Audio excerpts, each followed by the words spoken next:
Hi everyone. Greetings from Aham. I am enough training group. As we come close to the end of this year, 2017, for us at Aham, it has been a fascinating, wonderful, and at the same time a challenging year. This time I find is the perfect time to reflect upon the greatest lessons learned. So here, I'm about to share with you one of the lessons I learned in conversation with a Buddhist monk. On my annual holiday, I decided to revisit one of my favorite places, Seoul in South Korea, where I have spent many years when I was working in Korea. Korea is a country where Buddhism as a religion is vastly followed.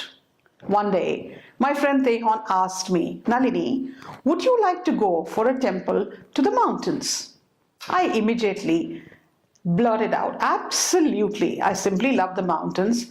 The prospect of going to a temple in the mountains was far more exciting than actually praying and sitting on a floor.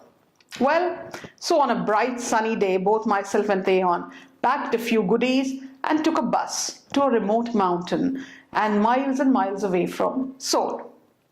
Wow, it was a beautiful journey. When we landed up there, at a distance I saw a mountain, and on the mountain I saw a temple. Aham tells me, Nalini, you know what? From here we need to walk to the mountain, as a temple is up the place where no transport goes. Oh my God. The idea of taking that walk was not very pleasing. Huffing and puffing, I landed up there.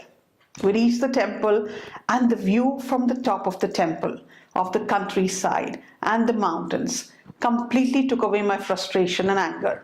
It was a breathtaking view with a cool breeze blowing, and it seemed to take away all my aching pains of my body. I felt that was the place I needed to be at that point of time.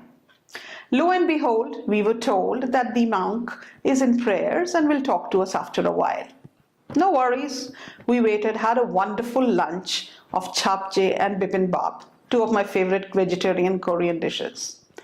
We were told to relax and meditate.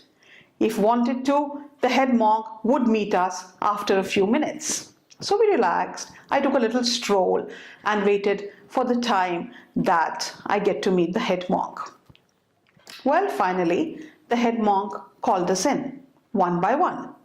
And as he called me in, I was filled with absolute peace and calm as I entered the room where he was sitting. I had so many questions to ask him. I had questions about life, I had questions about death, I had questions about Buddhism, I had questions about anything and everything this side of the earth. So I walked up to him, sat on the floor, and very calmly he looked directly into my eyes and asked me, "How are you?" Honestly, in so many years, nobody had paid so much attention to those three words, "How are you?" And I was like, wow, it seems this person is really interested to know, how am I doing?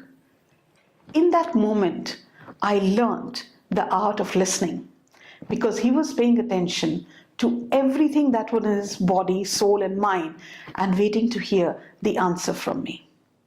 Beautifully, I sat down and I said, "I'm fine. How are you doing?" He said, "I'm good too." As I told you before, I had a full list of questions to ask him about Buddhism and the different sects that are there in Korea and Japan. Wanted to know about questions of life and death, and there were so many other pertinent questions I wanted to ask him.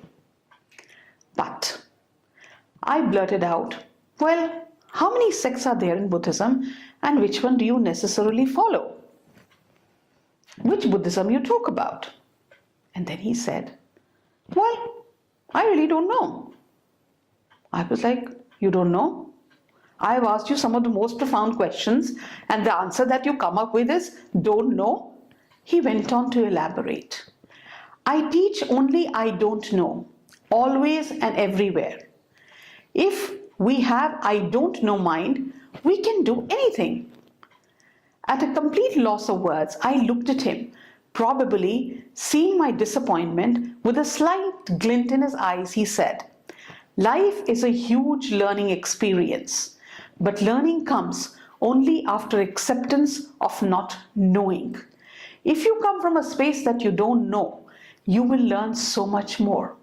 Suddenly, I was amazed at the grandeur of the wisdom this monk had just told me. By the natural emphatic manner, I understood clearly what he wished to say by a worded silence. With that, my time was up and I had to leave. I bowed to him and walked out of the room and to the knowledge of ageless wisdom. Over the time period, I have reflected, over this year especially, I have reflected when I'm surrounded by people who think that they know everything. What a profound message that monk gave me that day. I don't know. Can you imagine the vistas of knowledge you open up to when you claim that you don't know? You open out all the faculties of your mind, body, and spirit to learn something new, wonderful. I don't know. This has been my greatest learning experience of 2017. I learned in saying that, in accepting that I am not fully knowledgeable about something, about anything. I open up my mind, my heart, my soul, my entire being to learning new things. The minute I say I don't know, I acknowledge that I don't know everything. That I know little, but whatever I know, I can enhance my knowledge. It helps me to align myself to my spiritual sacred path. And in doing that, I know I am willing to walk an unknown path, willing to explore, willing to learn, willing to understand, willing to gain knowledge from each and everyone that comes across my path. So my wish as you walk into this new year, as 2018 is waiting to embrace you with open arms, is open up your mind and say you don't know, because in doing that, you will learn so much more. And in learning, we will gain knowledge. And in gaining knowledge, we will expand our horizons and live our life king size and know that not knowing has given us so much more. Is there anything more to say about this topic?